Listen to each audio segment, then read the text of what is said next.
Back in November 2023, something pretty unexpected happened. The USS Eisenhower, one of those big American aircraft carriers, was cruising through the Strait of Hormuz, right?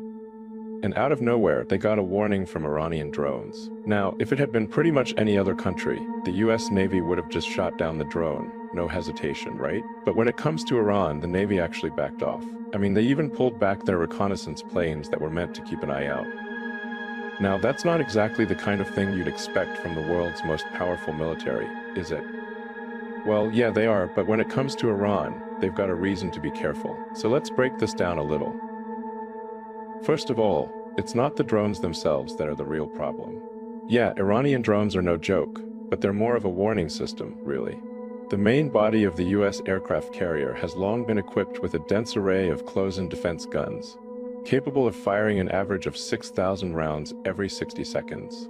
What the US Navy is really worried about is the anti-ship missile defense system behind these drones. And trust me, that's where things get pretty serious. Let's talk about the Strait of Hormuz for a second. Iran's got total control over that area, like they're the big boss there. No one's gonna mess with them. And this narrow waterway is perfect for Iran to unleash a bunch of anti-ship missiles. It's only about 55 to 95 kilometers wide, super narrow. The US Navy, sure, they've got their fancy systems for intercepting missiles, but in such a tight space? It's not so simple. If even one of those missiles gets through and hits a ship, especially an aircraft carrier, it's game over. That ship could be completely disabled in seconds. And those Iranian missiles are no joke. You're probably familiar with China's DF series of anti-ship missiles. Yeah, these are the real deal.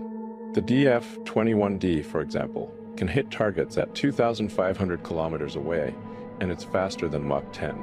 It's crazy fast and super accurate. It's basically designed to stop aircraft carriers dead in their tracks. I mean, the US military is used to being the king of the seas, but here, they're in a position where Iran's anti-ship capabilities give them a real advantage. So when the Eisenhower gets warned off by those drones, it's not just the drones themselves. It's the entire anti-ship missile network Iran's got set up in the region. Now, this is where things get a little more mind-blowing. You might be thinking Iran is a developing country, right? How do they have all this advanced tech? Well, yeah, they've got a small economy. GDP's under $4,700 per capita. And the way they've done it is fascinating. It's actually been a process of 3 stages, and each one made their missile capabilities stronger and stronger. The first stage goes way back to before the 1980s. At that time, Iran was actually collaborating with Israel. Yeah, hard to believe, right? But before 1979, things were different. Israel, backed by the US, had a strong interest in partnering with Iran, mainly because of their shared hostility toward their Arab neighbors. But then, the 1979 Islamic Revolution hit, and boom, everything changed. The US embassy was taken over, hostages were held, and Iran was pretty much cut off from the West, including Israel. From that point on, Iran started to build up its own missile program.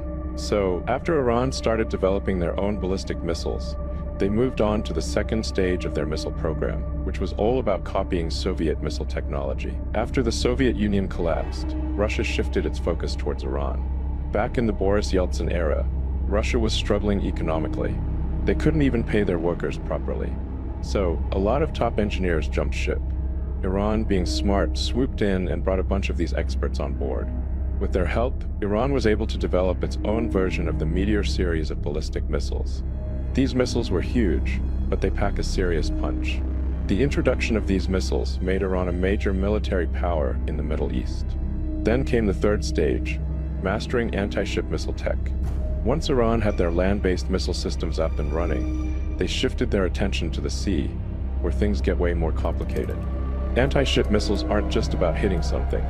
They need to be accurate, maneuverable, and powerful enough to cause real damage. Iran initially struggled to get a grip on this technology, but they eventually turned to China's Sunburn supersonic anti-ship missile tech for inspiration. That's when things really started clicking for them. At first, Iran's homegrown anti-ship missiles were pretty sluggish. They were outdated, like from the 60s. They couldn't even take down a destroyer, let alone an aircraft carrier. So, yeah, they were kind of behind the times. But then Iran bought the C-802 missile from China. This missile was lighter, faster, more precise, and had much stronger destructive power. It was also adaptable. It could be launched from small patrol boats, big destroyers, or even submarines. So, it could be used both on the surface and underwater. And that gave Iran a massive upgrade in their missile arsenal. It was cost-effective too. Definitely a smart move. Once Iran got their hands on the C-802, they reverse-engineered it and created the Noor missile. The Noor missile turned out to be super effective. It's been used by groups like Hezbollah and the Houthis in Yemen to hit Israeli and UAE vessels. In 2018, for example, the Houthis hit a UAE warship with 2 Noor missiles, sinking it. These missiles have an impressive 100% hit rate. Since then, Noor missiles have gained a ton of recognition across the Middle East and in other parts of the developing world. With these missiles in their hands, Iran solidified its control over the eastern side of the Strait of Hormuz. It's pretty clear that they're not someone to mess with when it comes to naval power in that area. With the development of China's DF-17 missile, Iran once again soaked up some valuable tech and lessons. They took a lot from the DF-17 and used it to develop their own hypersonic missile, the Conqueror II. This missile has seriously impressive specs.